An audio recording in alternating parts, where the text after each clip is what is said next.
তৃণমূলের কাছে ঐতিহাসিক সমাবেশ শুধু নয়, সাংগঠনিক সমাবেশ এবং উৎসব বলা যেতে পারে, কি বলবেন? আমাদের কাছে আমরা আগামী রাত্রি থেকে এই পরিষেবা দিয়ে যাচ্ছি। আমাদের মমতা ব্যানার্জি আমার দিদি অর্ডার দিয়েছে যে তোমরা রাস্তাঘাটটা ঠিকভাবে বজায় রেখো। দূর দূরান্ত থেকে লোক আসছে, বর্ধমান থেকে, শিলিগুড়ি থেকে, চারিদিক থেকে লোক আসছে। আমরা আগামীকাল রাত্রির থেকে এখানে সব গতকাল আরও একটু খুশি হয়েছি, এখানে সব দিদিরা এসছে, দিদিরা এসে এখানে সবাইকে জল ফল খাওয়াচ্ছে। আমাদের খুব ভালো লাগছে, খুব ভালো লাগছে। এইগুলি আমার অনেক মানুষ তো আসছে এখানে দাঁড়াচ্ছে, তাদেরকে আপনাদের সেবা সহায়তা করছে? অবশ্যই সবাইকে সেবা দিচ্ছে। আমার সঙ্গে শুধু আমরা একা দিচ্ছি না, আরও সবাই আছে, সব কর্মীরা দিচ্ছে, আমাদের পার্টির কর্মীরা সবাই দিচ্ছে, সেবা দিচ্ছে। কখন থেকে আপনারা আছেন? কাল রাত্রি থেকে? কাল রাত্রির থেকেই আমরা সেবা দিয়ে যাচ্ছি। যতক্ষণ না সব মানুষ ফেরত যাবে ততক্ষণ আপনারা এই ক্যাম্পে থাকবেন? আশা করি যতক্ষণ না মানুষ সব ফেরত যাচ্ছে ততক্ষণ আমরা এই ক্যাম্প বন্ধ করব।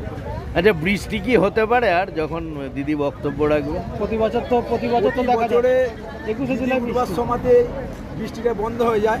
এটা আমাদের আল্লাহ পাকের কৃপা আছে, দোয়া আছে আমার দিদির প্রতি। তাই জন্য আশা করি এবছরও মনে হচ্ছে বৃষ্টিটা হবে না, আশা করি না হও ভালো।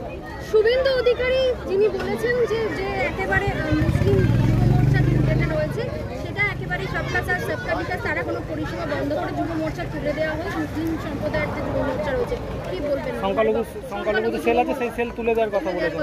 শুভেন্দু অধিকারীর ব্যাপারে বলতে ও তো একটা কী বলবো, ওটা মুখ দিয়ে বলা যায় না।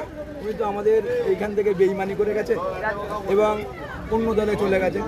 উনি যে দিদি ওনাকে হাত ধরে দাঁড়া করালো সে দিদির সঙ্গেই উনি গাদ্দারি করেছেন। আশা করি আমাদের এখানে গাদ্দারদের কোনো জায়গা দেবে না। আশা করি সেই কাজটা শুভেন্দু অধিকারী করে গেছে। এবারে ভিতর দিয়ে যারা চুপি চুপি বেইমানিভাবে যারা গাদ্দারি করে তাদেরকে আমাদের তৃণমূলের কর্মীদেরকে মানুষ বলে মনে হয়। আপনার নাম? আমার নাম শেখ। Thank you. খবরটি নিবেদন করছেন কাইকসো academy and professional salon, the ultimate solution of hair and beauty.